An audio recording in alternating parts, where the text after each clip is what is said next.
this cat, like, sitting there eating this lizard. And my friend is like, oh, like, you're vegan. Like, how could you be like watching this? Like, aren't you going to go save the lizard? I'm like, no, this is life. This is the Deep Dive with Adam Roa.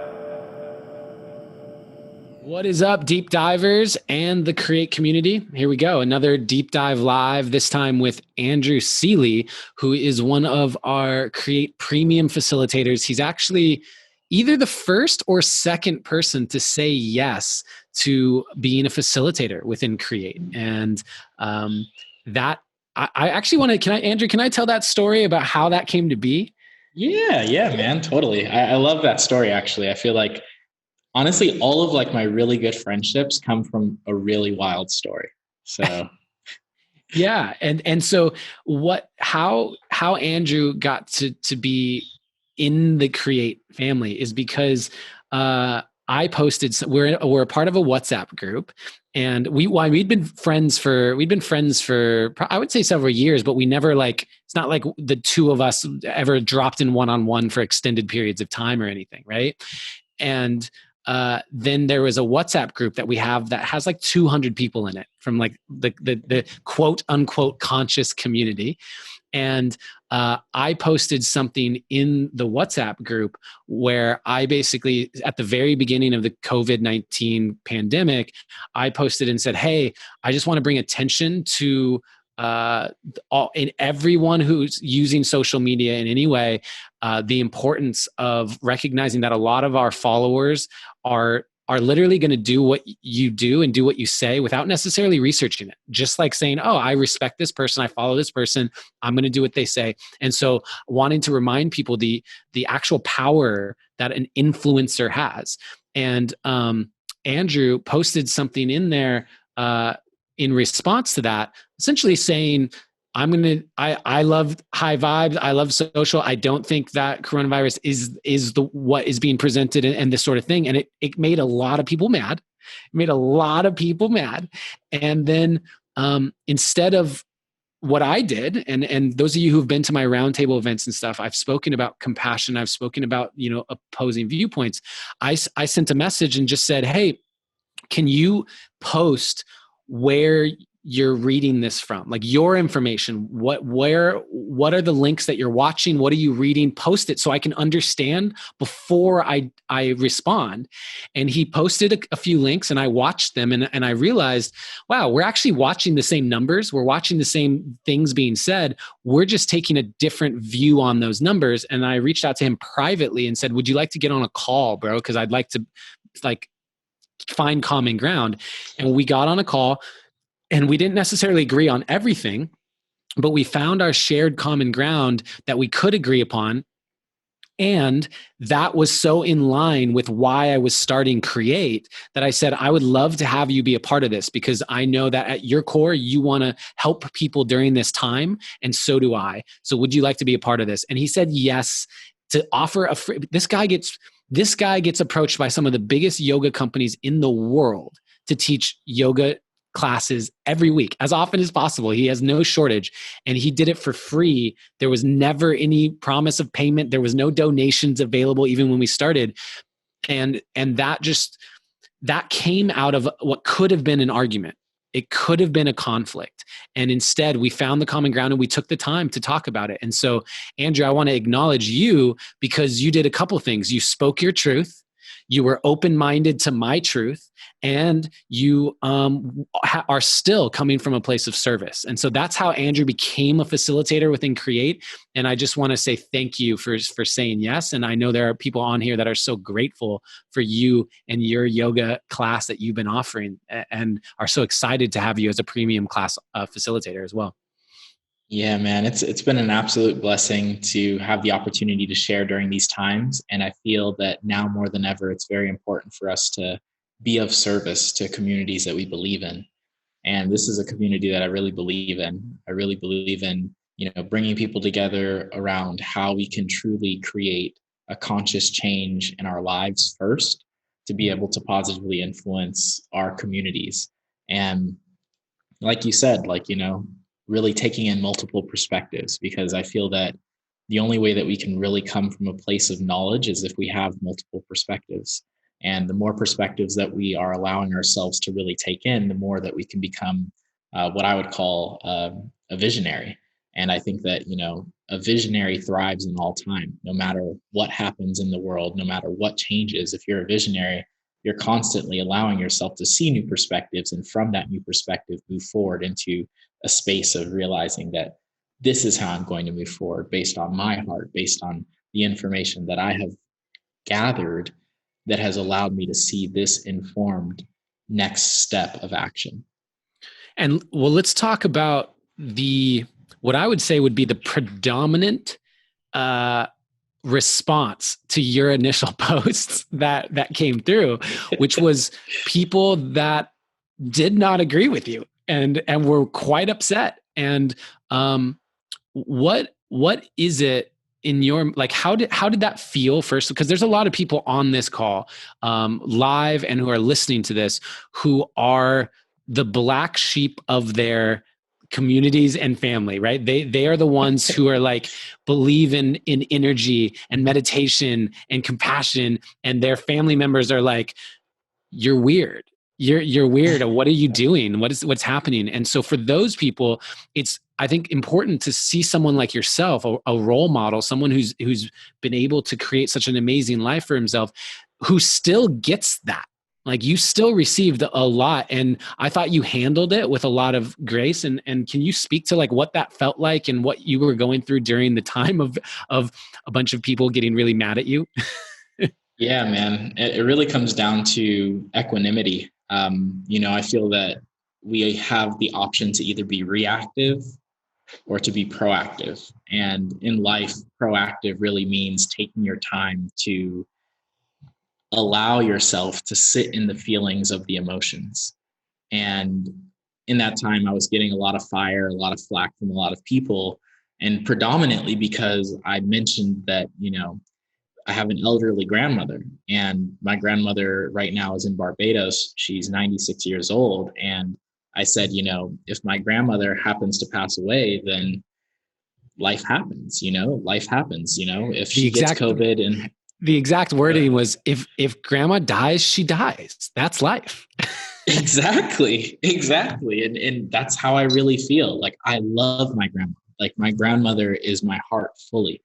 And I've, had the opportunity to visit Barbados, numerous times to visit her, to cook for her, to make her breakfast, to hang out with her, and really like spend quality time with the elders of my family. And I feel confident that with that quality time that I've spent, the connection that we have, the bond that we have, is not determined by our time here in the flesh together. I feel that, beyond this life is another. I feel confident that the energy that we see right now in between that's connecting the screens is literally the cosmic energy that connects us all. So it it transcends time and space. And I think that when we begin to think in that quantum realm, in that realm of unlimited possibilities, that realm of nothing ever being created or destroyed, then we understand the infinite nature of life. And then we can move forward without any fear, with a true devotion to love. Mm. And so were there other people that reached out to you privately? Like, did you get a lot of private messages, or was it kind of just anger in the group? I got a few private messages. I would say there was probably about 5 private messages of people who were totally supporting me. And then I got a few other people who were like, you're crazy. Like, this is something to be taken seriously. Like, people are dying. And I was like, like, if you really want, we can, look at the numbers. We can go through. I have doctor friends who are working in hospitals right now. I have nurse friends who are working in hospitals right now. If we really want to go into the depths of it, it's like the amount of people who are passing away are actually passing away because they have previous ailments. A lot of people have existing symptoms that are leading them to then contracting this virus and then passing away. And I really feel confident that through the practice of healthy eating, positive mindset, really taking your health into your own hands, you can transcend any ailment. I've seen people recover from cancer. I've seen, people recover from tuberculosis. I've seen people recover from all types of different diseases through literally the simple practice of breath and movement, yoga. And so I really, and that's like not even putting in the diet aspect of things, So I've really come to a space where I feel confident that, no matter what it is, whether it's COVID-19, whether it's, SARS, whether it's Alzheimer's, that the human body is resilient, and it's the mind that must decide that it wants to keep on going. And that comes from a deep devotion of your heart, a connection to your source, a connection knowing that you are here to provide the world with something more, that you have a direct connection to this Mother Earth, that you have a direct connection to source that is literally purposeful. And when you're purposeful, you are able to move forth with a deeper sense of conviction, a deeper sense of devotion to what you do. And I feel that that's when you're in full service and you're in alignment with your Dharma. And I'm in full agreement. I think that this gets used a lot, but like dis-ease, right? Dis-ease, when the system is not at ease. And one of the biggest ways that we actually get to be at ease is through finding our alignment.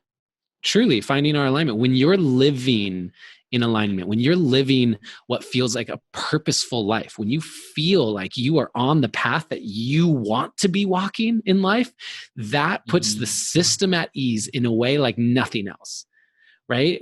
Because every day that you wake up and you're in a job that you don't feel is actually what you want to be doing, when you're in a relationship that doesn't actually feel supportive of who you desire to be, if you're waking up and going to bed with that, your system is not actually at full ease.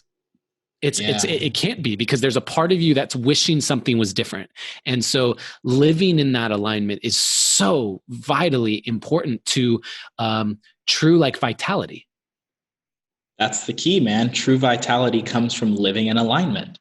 And I feel that that is what a lot of people are now discovering. And that's why they're like, oh shit, like maybe I am going to look at what I eat. Oh my goodness. Like maybe I am going to start meditating, And I feel that this is a mass consciousness awakening. This is people now stepping up into their own knowing that they need to truly align with themselves. That's the toaster oven. And so one of the things that I really admire about you is that I would say that I have never seen you from like, if I've run into you anytime, you're always smiling, you're always laughing, you're always dancing, you're playing. You are someone who I feel like has been able to embody play and like joy for life at a level that I really admire. And so I would love to know, were you always that way? That's a really funny question, because honestly, a lot of people ask me that and they're like, yo, like, how are you so happy? Like, do you like smoke weed every day? Like, what are you taking? What are you doing? And I'm like, I honestly, like, even from a little kid, my mom tells me stories about when I was little, and she always tells me that I was always like, the kid who was laughing when, like, even like during Lion King, like, like when Simba, or not Simba, when what's the Mufasa. When Mufasa passes away, I was like smiling, because like the love of this father figure had just like, like passed away, but now it's like giving the away, it's giving this path now for Simba to be the king, and like I always had this like mentality that like death wasn't a bad thing. And it really, I feel like it's been like inherent in my being for a long time. I had the really wild opportunity of seeing my first dead body when I was about 16. And it was a very interesting experience, because it was like seeing just like the casing, like the casing of a soul. You know, it's like that's like the outer shell. Like that's that person. I didn't have any direct attachment to that person, but I had known that, you know, he was a friend of a friend, and, you know, he was a gangster, and he was in Barbados, and he had been, you know, shot down, and they, you know, left him there because it was like a gang torn area. And so it was like the gang members wanted the other gang members to come and get him. And it was a very interesting circumstance to witness a dead body at 16. But at the same time, I was like, you know, like this person lived their life. Like they did whatever they were supposed to do. They passed away, hopefully in a space where they were, you know, they were meant to go at that time. Like I feel that everything is divine. It's all divine. If we witness, you know, the cat actually the other day caught a lizard, and this cat, like, you know, sitting there eating this lizard. And my friend is like, oh, like, you're vegan. Like, how could you be like watching this? Like, aren't you going to go save the lizard? I'm like, no, this is life. This is life. People live, people die. This is part of life. If we are so attached to physical flesh, then what happens is it's in yoga, it's called abhinavesha. It's called attachment to flesh. And if we're attached to flesh, then we're not understanding that life is everlasting, that this is impermanence. This right here is going to go away, and it's going to transform. And when it transforms, I can be happy knowing that it transformed into something better than what it was before. I laugh at this fine line. There's like a fork in the road, because watching a young kid laughing at Mufasa dying in The Lion King. I didn't laugh. That's some crazy stuff. That's like some psychosis stuff. And I'm like, well, where is the diverge from like the person who goes like American Psycho and the person who becomes Andrew Seeley, this like beacon of fun and love and light? Because that initial thing, I'm just thinking about seeing a kid that's like smiling that Mufasa died. And I'm like, wow, that's the line. I think the line is so much thinner, right? Like it's like the line between what people think is acceptable or not acceptable, the line between like fully enlightened and crazy is probably super similar, right? I appreciate how, for example, I have a whole book out called Cosmic Philosophy that I channeled after a crazy trip to Egypt, right? And by channeled, I mean literally basically wrote it in meditation with my eyes closed each morning. And that is not too far of a cry from schizophrenia, right? It's the line is so thin. And I appreciate that you really shed a light on that, because I think that in general, people aren't far apart. People are so much more the same and have so much more in common. And even like you're someone who's very much pro veganism. You're constantly showing vegan food on your social media, and I would say you're an advocate for veganism. And yet you can see a cat eat a lizard and be like, yeah, that's life. What has, as someone who's so okay with death, what is it about that brought you into veganism so much?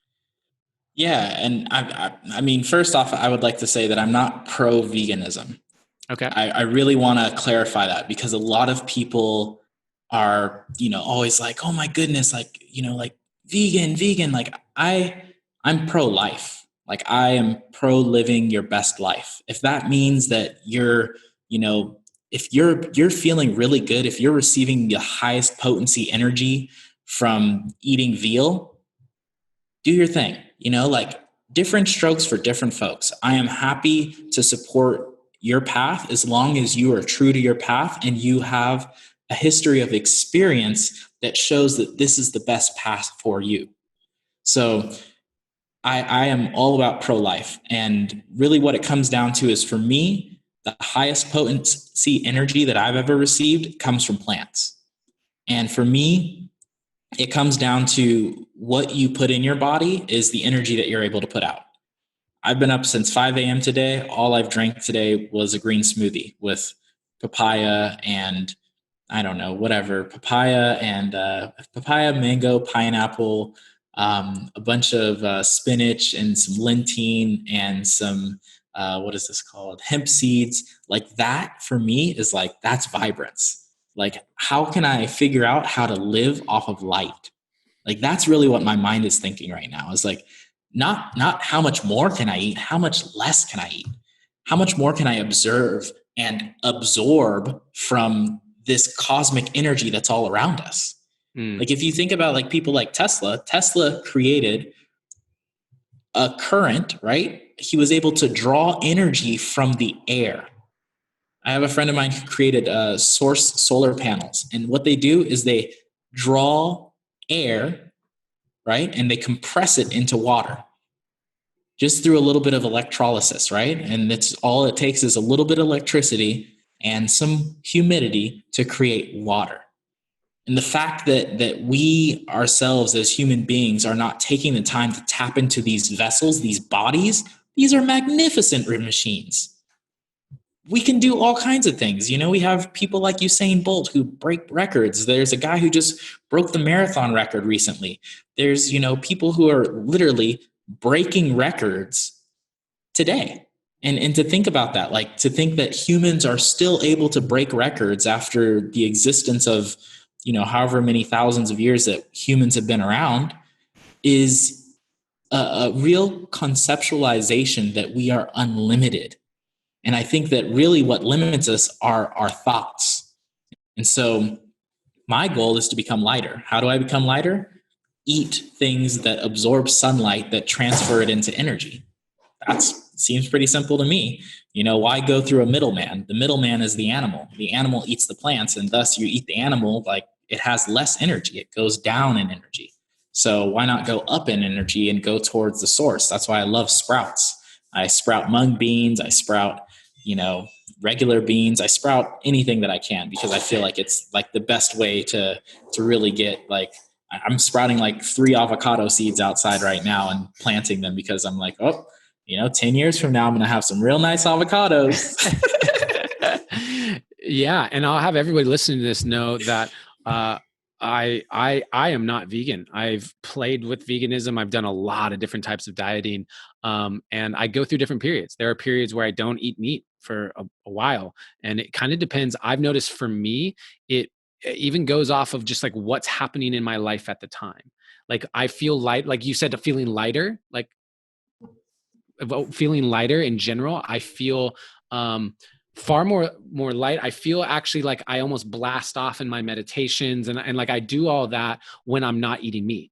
And then I feel like when I'm eating meat, it's very supportive when I'm in the like 3D, like in the 3D of like business and structures and running meetings and things. Like that puts me into a different state. And so I eat based on the chapter of my life that I'm in. And so without even needing to necessarily go into it with people, I just wanted to at least let them know in case and people didn't know what I ate. I think it's all for frequency. It's all frequency. So think of it like if you have to meet someone at a certain frequency, then it's almost like you have to speak their same language, right? If you're looking to converse with someone who is really into, you know, making money, eating their steak dinner, material world success, then you have to meet them at that space. If you are looking to converse with the Dalai Lama, who, you know, is in some other level of frequency, then you have to be at that same frequency to be able to meet that person where they can truly align with your sense of consciousness so that you guys can both kind of like jazz, you know, like when musicians come together and they're able to just jam, that same concept. You have to be on the same frequency. Yeah, I think the Dalai Lama only eats Skittles and Kit Kats. I'm pretty sure that's his. Yeah, I actually did come out that he's not fully plant-based, but hey, I gotta say, like, you know, each to their own. Everyone's got to do what they do. Kevin asked a question in the chat, which is before reaching your perspective on death, did you navigate a fear of death for yourself? Like, did you have any near-death experiences? Did you have experiences around death that shaped that for you, or that was just kind of inherent? Yeah, when I was, I'm pretty sure I want to say 14. put a cinder block on my chest and try to drown myself in a bathtub. And it was the closest to death I've ever been. I remember being in the bathtub and putting the 2 cinder blocks on my chest and just listening to the water fill up and listening to, when you lose your breath, when you have like the last air of bubbles come out of your mouth, and then you start to hear that like really high pitching. Have you ever had that before? Like really high pitch ringing in your, almost like when you're about to lose consciousness. Has anybody ever had that? So I had that. And during that, I remember everything becoming black and then everything becoming really white. And then I remember hearing my little sister crying. And I heard my little sister crying, and I was like, oh, like if I don't get up out of here, then no one's going to be able to pick her up and rock her back to sleep, because I was babysitting. I oftentimes babysat my sisters while my parents were working, because they were both in the record business. And I had a very interesting upbringing, because I had a stepdad who I had a lot of conflicts with growing up, and it really brought me into a space where I felt very different. And I feel like, I'm sure that all of us here have had those instances where you feel very different, almost like you're not accepted.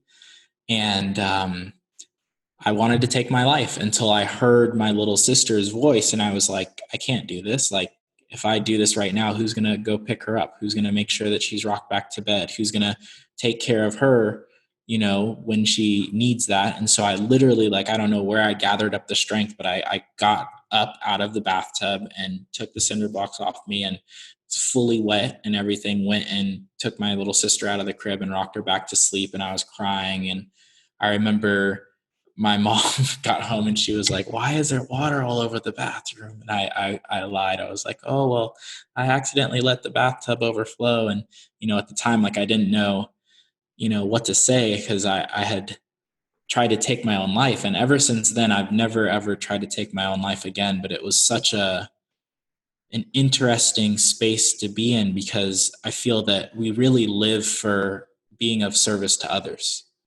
And I really think that was the first time that clicked for me, that we're here not for ourselves. We're here to be of service to humankind, to our loved ones, to our family, to the people around us, because we're in this together. And I think that now more than ever, people are finally realizing that. Wow. Well, thank you for sharing that. That's not a story that I knew about you, actually. And I feel like there's probably a lot of people here who can relate to that moment of not wanting to be here anymore. And hopefully, anyone who's listening to this can, if you're in that space, I think what you just shared is one of the absolute keys to all of this, which is that the whole game is designed for fulfillment to come through service.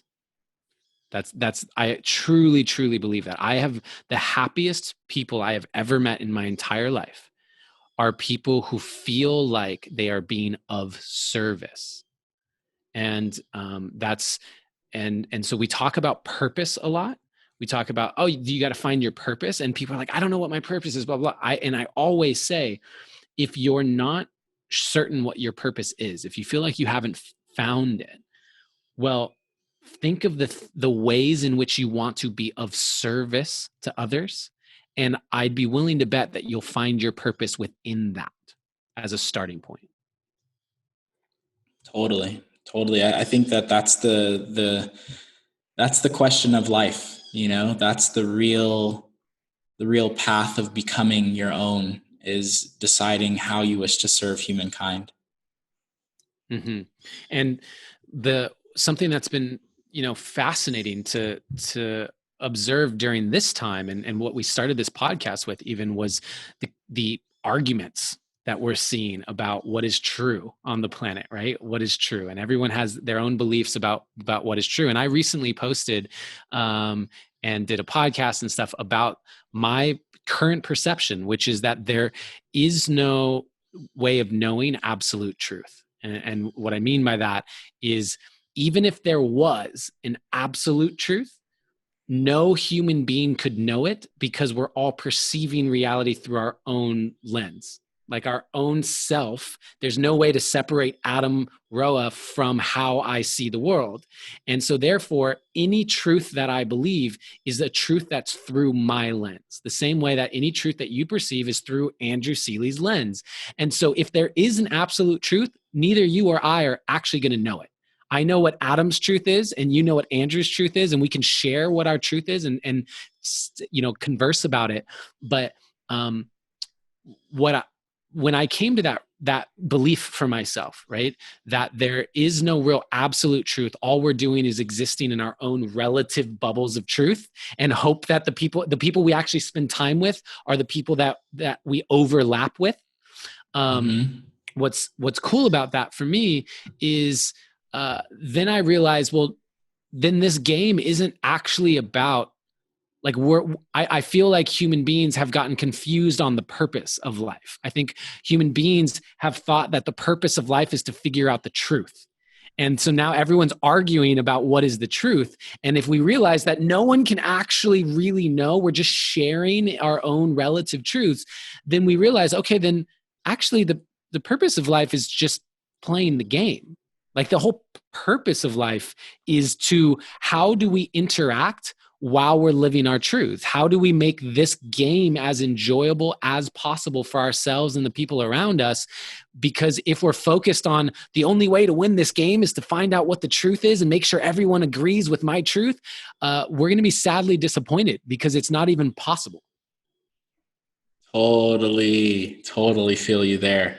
That's really funny, because truth is completely subjective. It's completely your own perspective taken into account by your experiences. And if we think of even like theorems and really incredible hypotheses, and all of these things are forever changing. Like NASA just came out with a whole entire article the other day talking about parallel universes, and how they just had an instance where they are pretty sure that parallel universe exists, like, for sure. And it's funny to think of that, because it really does show that there are endless possibilities. And when we really understand that there are endless possibilities, then we come to a point where we can see that there are many truths, because we're all experiencing this life through our own lens. And that's why I think that the collective consciousness is now beginning to understand or overstand that all of our existence is meaningful, that all of our beliefs are meaningful, that all of our perspectives are meaningful. And because they are meaningful, we have to respect, honor, and love one another. And that is what really brings a divine happiness to the game. And I feel that happiness is what we need to tap into. And that's this divine light, this real like effervescence of life. And I think that when you get to that bliss, when you're living in that bliss, you are living your truth, because you've now realized that there's no reason to really make anyone else wrong. There's no reason to prove that you're right. We can all be right together, and we can all live in harmony together, knowing that the truth of being is the love that we see. So then put that into a sentence. Andrew Seeley says, the secret to happiness is blank.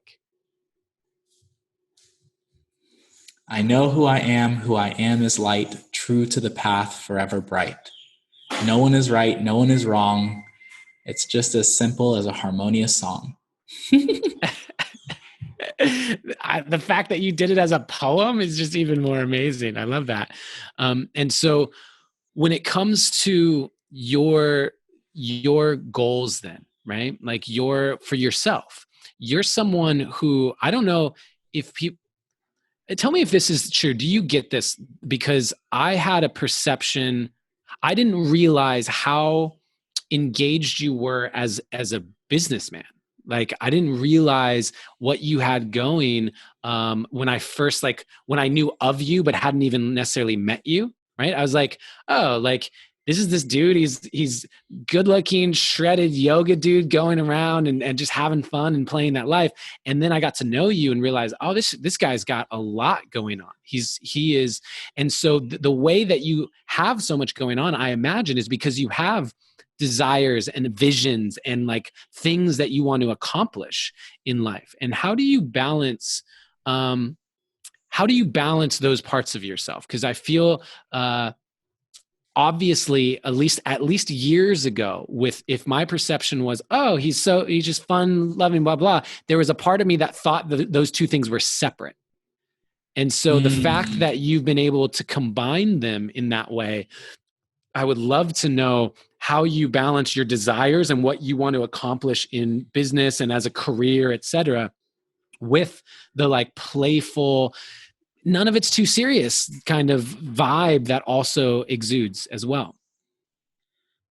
Yeah, I feel that desires are such interesting concepts. I feel like really like my biggest desire is to become a positive influence to every environment I have the opportunity of touching.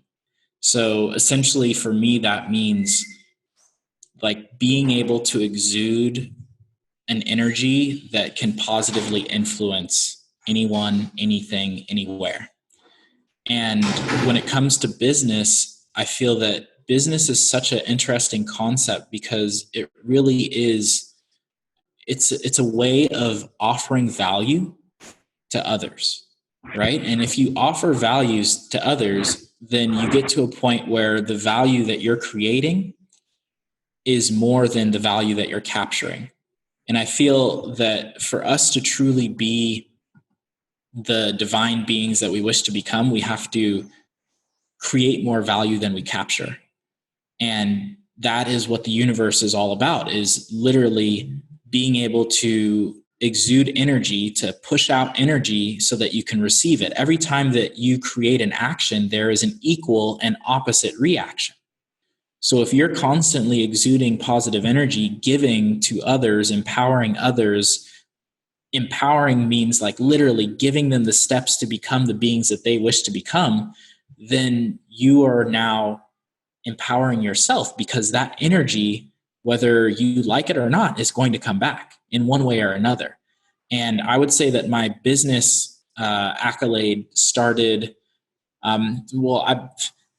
I love astrology. I'm just going to put that out there. That astrology, I feel, is one of the most incredible things that you can really tap into to understand your personal constitution. And what I mean by that is understanding the resonance of energy that makes up your being. And for me, astrology has really been a deep dive into understanding how I can utilize my energy better to be able to create more value for others. And I have, I think 7 of my 8 planets in Capricorn. And so it's like, I'm very, very deep in like being rooted, getting grounded, and getting shit done. And for me, getting shit done looks like, how can I, build out. Right now I'm doing a beginner's yoga course for vegan fitness, and vegan fitness is run by my awesome friend, Nimai and Bianca. It's this whole course about how to start yoga. And I really feel that, giving people the opportunity to start yoga is one of my biggest passions, because yoga changed my life. And it's like, how can I now empower other people with this life-changing tool that has brought me to where I am, other than to help them start yoga?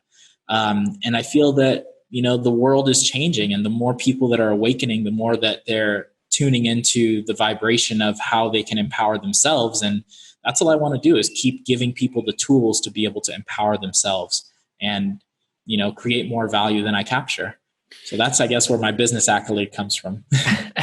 And that's interesting because I've done a lot of kind of energetic study around business and money and this sort of thing. And one of when a business is focused on profit, okay, when a business is focused on profit, think about that from an energetic standpoint. What profit is even indicating in a way is that you are receiving more than you're giving. Like that is in nature what profit is. We are, what we're giving, the cost of what we're giving, we are receiving more than we are giving, right? And so I think that while again, I enjoy making money, I love making money, I love designing systems that make money, it's important to recognize that if it's all energetic, how can the value that you're giving still lead to profit, but not be coming from the space of how do we receive more than we give? And so that's what I love about what you're speaking to, of the amount of value that you want to give is actually the starting point with, it seems like, the trust that the actual revenue comes as a result. Yeah, that's the key, is the trust, man.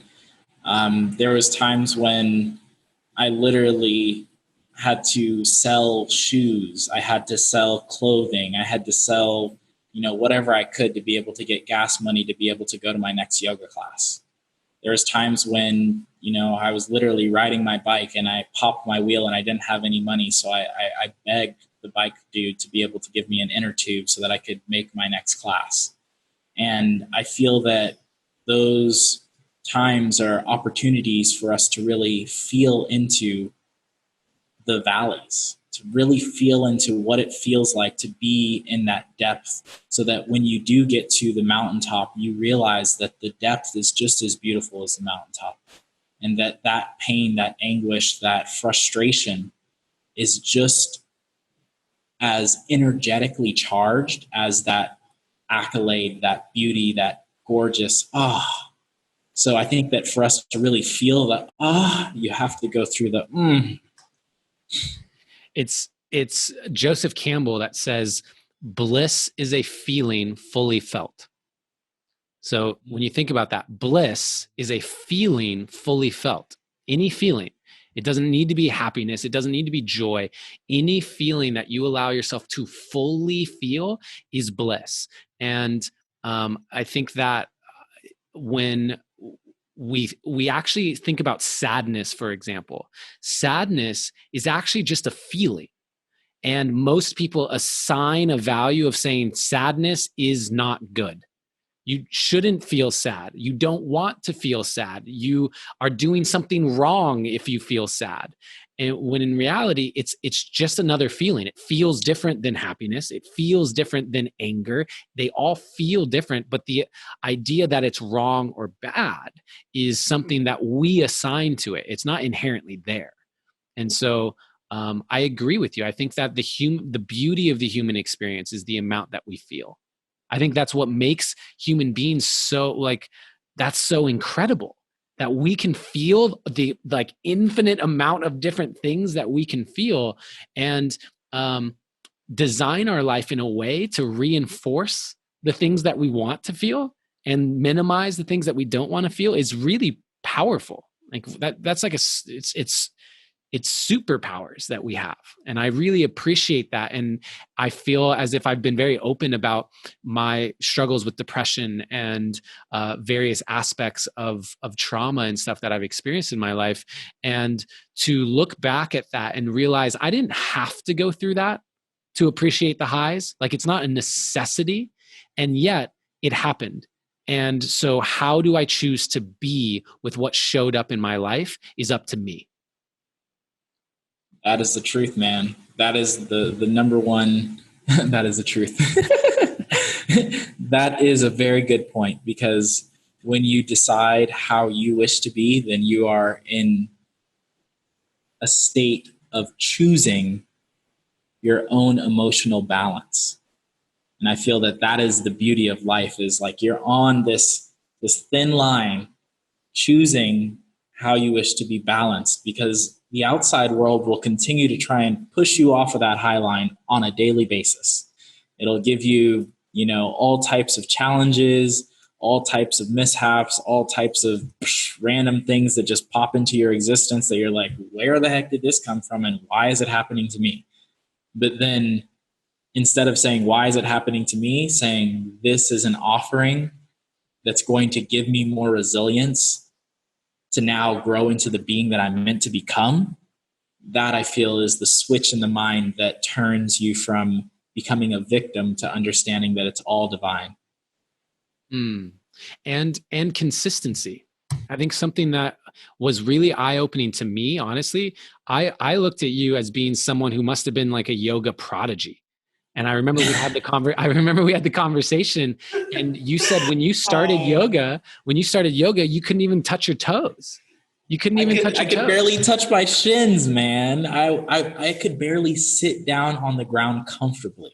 My hips and my ankles and my knees were so tight that I would have to hold my hands around my knees just to be able to sit down on my bottom. And I can relate to that. I can really relate to that. And so for anyone who has, if you're listening to this and you don't know who Andrew Seeley is, go check out his Instagram and see the kinds of stuff he does now, because to know that you could barely touch your shins is so inspiring to me, because it shows what's it shows what's possible. If people, I think often, like I see a musician, I'm currently, I've been living with my buddy Angus for the last 2 months, and he's one of the most talented musicians that I've ever met.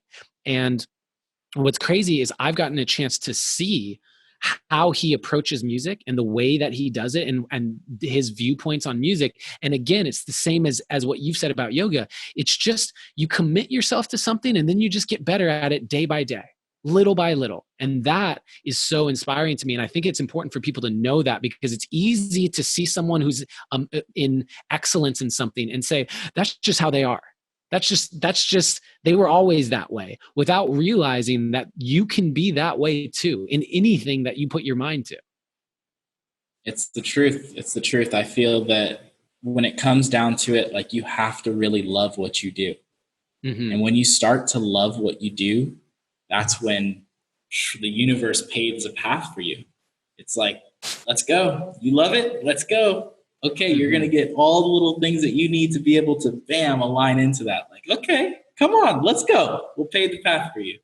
And I've seen that time and time again in my life. And that's why I have really devoted my life to practicing yoga, to sharing yoga, and to letting it be a real uplifting experience. Like, I don't ever want to be in a space where I feel, like I'm not really inspired to share. Like, I don't ever want to be in it. Go ahead. I was going to say, one of the questions that came in from Samsara here in the chat was like, how did you find yoga? Like, how did yoga find you? What was the thing for someone who's that stiff and like, I can't even touch my toes? You know what? I'm going to get into yoga. Like, what was that thing that led you there? My ego led me there. Really? I was playing soccer at Cal Poly San Luis Obispo. I was 19. I was in a fraternity. I was studying microbiology. I was completely into the party scene, going to rave in a cave every weekend, waking up hungover on Mondays, dragging myself to class, dragging myself to practice. I had a girlfriend at the time. Microbiology. Yeah, some other microbiology nerds out there. I feel like microbiology is one of the most incredible sciences there are, because when you're studying that minute, such small matter, it helps you see the big picture. You're like, wow, like, goodness, like, if we didn't have potassium, we would freaking be stiff people. But, all these little things, they definitely affect the big things. But long story short, I had a girlfriend at the time who was a tennis player, and I had an ankle injury, and she just kept watching me on the bench. And she was like, look, like, if you don't get off the bench and do something that helps your body, then you're going to be worse off when they allow you to get off the bench. And she's like, your body's going to atrophy. She was a kinesiology major. And she said to me, if you want to really like stretch your body, open up your body, and make sure that when you are allowed off the bench, you're still as good as you were before, come with me to Bikram yoga. And I was like, Bikram yoga? Like, yoga's for girls. Like, I don't need to do that, whatever, She was like, just come with me. Like, if you don't like it, then you don't have to come back again. Super simple. And so I was like, okay, that makes sense.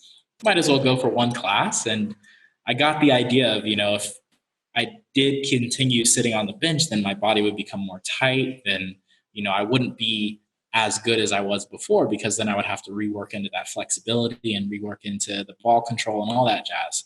So I went to my first Bikram yoga class. Have you ever been to Bikram yoga? Yeah, I love hot yoga. I love hot yoga so much. Yeah. So at the time I had no idea what it was, being happy little black kid from Barbados, playing soccer, chilling, jiving in college. And I was like, okay, Bikram yoga, it can't be that hard. I get in there late. And I don't know if you guys know what happens when you get in late to a Bikram yoga class, but it's usually like everyone's already started. They're already doing this, and you're like, oh, what the heck is going on? First class ever. She's like in the front row and she's like, I saved you a spot. And she saved me a spot right in the front row, in the corner of the class, right under the heater. And, and I'm literally sitting there in front of the mirror, sweating balls. And the whole time the teacher was just like, lock your knee, oh, push harder, up, standing. And I'm looking around, I'm like, I can't do any of this stuff. And I'm 19 years old. I'm supposed to be a collegiate athlete. I'm looking around at people double my age doing things I couldn't do. And so my ego was just like smashed.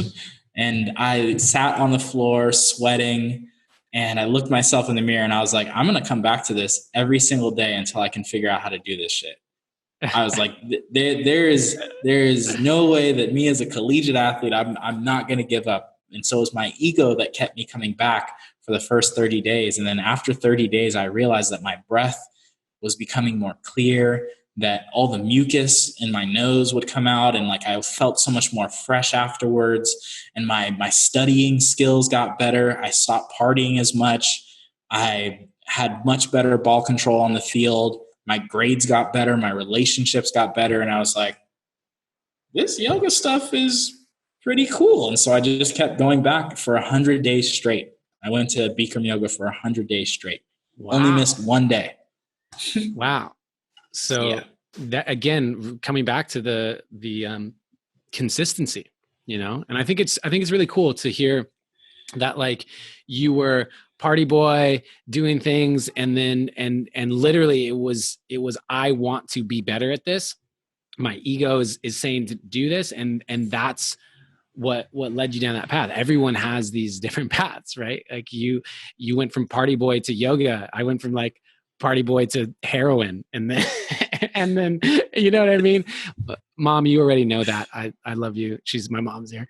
But like that journey in and of itself, and the ego that plays that role. And I think one of the key pieces that I just want to touch on about that is because we went in kind of these different directions until I found acting, and the acting was the thing that felt like I'm diving into this. And it was classes and hiring a private acting coach and really diving in all in.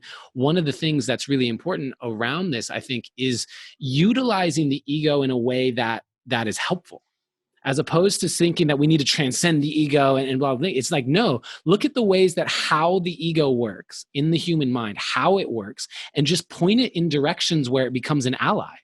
Point it in a direction where it supports you in being the person that you want to be, as opposed to your ego could have gone, I can't do this. And you could have been like, I don't like that feeling. My ego doesn't like that feeling, so I'm never going back. And you went the other direction with it. And that's really important for people to recognize. I feel that the ego oftentimes will lead you to things that your soul needs. But then it's your decision, like your inner decision, your inner observer's decision, to choose to be consistent and commit. Because the things that make us uncomfortable are oftentimes the things that we need most. I love that. So we'll do a couple of these questions before we wrap up, brother, as we're getting to the end here. One is from Alexa. She asks, what is your balance of the masculine and the feminine in business? Like, what does that look like for you? Go versus rest and receive. Ooh, I really love that question. Thanks for asking that. I feel that business is a very feminine dance. And the reason that I say that is because what a lot of people don't realize is that most men, the reason that they work so hard is so that they can impress women. Literally, like, I want to have the fast car so that I can get more girls. I want to have the money to be able to, give this girl a beautiful experience. And it's like, you guys got to understand, like, women, like, you have so much power. We You do have it all for so you. much power. We do it all for you. We do it for you. The reason that I'm working my butt off is for my mom and my sisters. Women, the reason that I do this, I swear to you, like, it is, ever since I was a young child, the most important thing that I could do is impress my mom, is to make my mom happy. And to this day, still to this day, I love my mom with all my heart. And my goal is to make her happy. And the reason I'm working my butt off here in Costa Rica is so that I can send money for rent so that my sisters can stay in my spot in Venice together.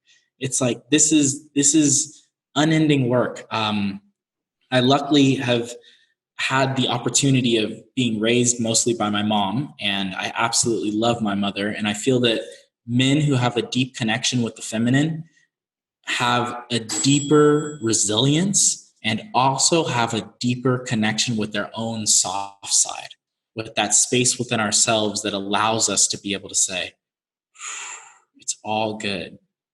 Be here now. Be present with the moment.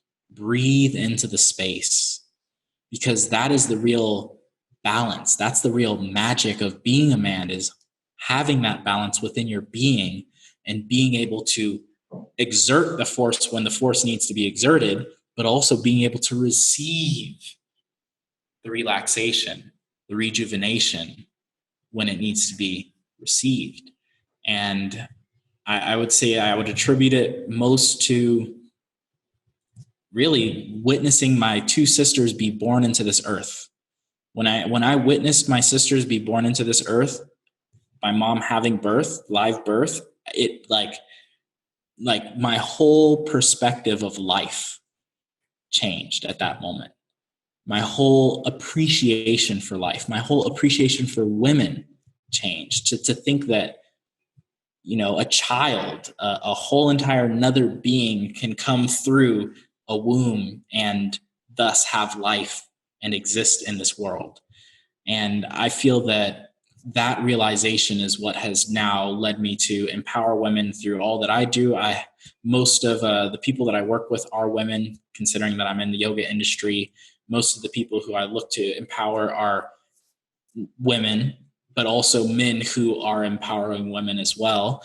And I feel that really, like, the conscious collective is beginning to awaken to how important and imperative it is for us to embody a balance that does mean being in balance with our feminine and our masculine side, and allowing that to coexist in harmony so that we can truly give forth our most creative yet organized, structured, beautiful harmony.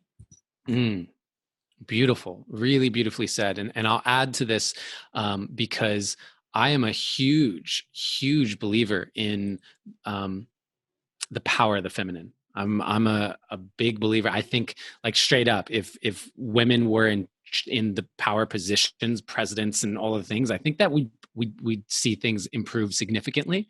That is my belief. And with that said, I do think that it's important for both men and women, as we support each other, that the pendulum doesn't swing so far in the other direction. That's why I was so anti these shirts and this movement that says the future is feminine, because to me the future is balance. Like the future is balance. And so if we're actually saying men screwed this whole thing up, toxic masculinity, what the hell does that even mean? Like, toxic like, don't assign the word toxic to the word masculinity. Like, don't even do that. Let's actually look at, yes, we went too far in one direction, and that has made things not as enjoyable for everybody. So solutions. Let's not make the same mistake just in the other direction. The actual healthy, like, sustainable point is balance, and that can only happen when both the masculine and feminine energies are respected and loved and supported in ourselves first and foremost. So men being able to accept themselves in their feminine energy and being receptive, being willing to ask for support, being willing to be seen in their emotions and their vulnerability, being willing to not have to get everything done and lone wolf it, etc. And for women to be also in the same, to be able to be in their feminine and see themselves respected in business, so they don't have to go into their masculine energy the way that they used to in order to be seen as being respected in business, and for the way that they approach life and business and everything to be seen as not wrong, not better, not worse, but as a necessary component for us to have a true balance point. And so I just want to add that to what you just said, because I'm such a big supporter of the feminine, and I do want to make sure that at least my viewpoint of making sure it doesn't go too far in the pendulum swing is also being understood and like thought of by people. Totally. And I always say that, you know, all the men that are creating this disruptive, crazy, unbalanced world, they all had a mother. And we all have to support our mothers. We all have to support the females that are out there. Because if you think about it, if this man grew up woman hating, or this man grew up, you know, being a person who was completely out of balance with their feminine side, it's probably because at some point in time they had an interaction with a female that was not favorable. And so how can we now come back to a space where we can be nurturing to those men as well, because they need it. They really do. And more now than ever, I feel like, you know, we really got to tune into how we can uplift people through our own vibrations, really inspire them to think outside of the box. And like they say, kill them with kindness, really be that beacon of light, really show that open-hearted compassion, really be that space that people can move into to be heard, to be seen, to be comforted, to be healed. And how we treat our women and our mothers and that relationship is going to directly be reflected in how we treat our planet. Exactly. 100%. Exactly. Our collective mother Gaia. So it is something that is incredibly important for us to respect, to worship, to treat as sacred our women and our mothers. And I think that I couldn't have said it better myself. So thank you, Andrew. This has been so great because I wanted you in the Create Premium that we're now offering within the Create community, because I don't know how many people are aware, because you lead these yoga classes where you're really focusing on the physical and the postures and different things, how much wisdom you have and how much that you have to share that goes beyond just yoga, right? Like you have so much to offer value. And that was why, and a big part, same with Dr. Kat Meyer, who's as you know, like she's legitimately has a doctorate, and she is a licensed psychologist, and people don't realize, because she's been teaching, you know, a yoga class and a movement class, how much she is brilliant and how studied and well like researched she is. And so bringing you in for Create Premium to lead classes so that you have an opportunity to incorporate yoga, but also to teach and share from this space, so people get a chance to experience you, man. And I feel like you gave anyone listening to this a real insight into the depth of your being and how much like you're just an epic human being. You're an epic human being, and I love you and I appreciate you. And I'm so glad that you said yes to this community and said yes to this deep dive and said yes to being a Create Premium facilitator. I appreciate you so much. And can you let like everyone listening to this know how they can find more of you and your social media and just all Andrew Seeley out there in the world? Well, first and foremost, I want to send big gratitude for Adam. Adam, you're an incredible human being, and it takes a conscious, beautiful, masculine man with a feminine balance and sweet-hearted nature to be able to see me for who I am. And I really appreciate you doing that and offering me this opportunity to share my heart with your community, or with our community. And I'm super stoked to be here with you all. Thank you guys for showing up, for sharing your presence with us, because we're in this together. We are so in this together. And more now than ever, I am so grateful to be able to empower you guys to the best of my ability. So continue to let us know what you feel is best and what you want to learn and how I can be of more service to you. Obviously, yoga, I got you there. As far as, I've got really awesome vegan recipes coming out soon.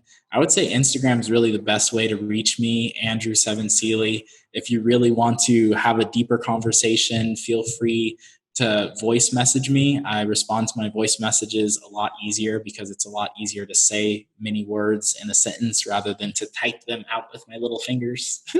So feel free to reach out to me, Andrew Seven Seeley. I'm going to start doing a lot more of these types of conversations because I really do feel the value in them. And I love the connection that we share, Adam. And I'm so excited that this community is growing. So excited to see you guys in premium and to make more magic together. Well, thank you very much for tuning into this deep dive live. I'm going to unmute everybody and we're going to shower Andrew with love on 3. 1, 2, 3. Thank you, Andrew. Thank you so much. Thank you so much, man. Amazing. Thank you, Yusuf and Samsa and Natalie and Tamara and Sky and Hannah and Kevin, Dee, Ashley, Vicky, you're the sweetest. I love seeing you in my classes. Kim Kessler. That is the vegan Wonder Woman. She's the wellness Wonder Woman of the world. Kim Kessler. If you don't know her, check her out. She's the dopest. Yeah. Alex, thank you guys so much. Preet, Callie, all you guys. Abigail, Claire. And there it is. Everyone. And there it is. Thank you, everybody, for tuning into this. My ask personally is if you get value out of the Deep Dive podcasts and the Deep Dive lives, please share it out. Share it out. Make sure you subscribe on YouTube and leave a review on iTunes, all of the places to really help spread these messages, because it's about like what was discussed today, all of those various things. It's letting people know that information is available. You know, there's so many people that could use this that don't even know where to go for it. And so it's through you, it's through this community. Invite people. Next week's guest is actually Bilyeu. So Bilyeu is going to be on the Deep Dive Live next week at the same time. So invite your friends, share it out. We appreciate you, create community so much. Andrew, once again, thank you for being on here. And I want to remind everybody that always and always you are seen, you are heard, and you are loved.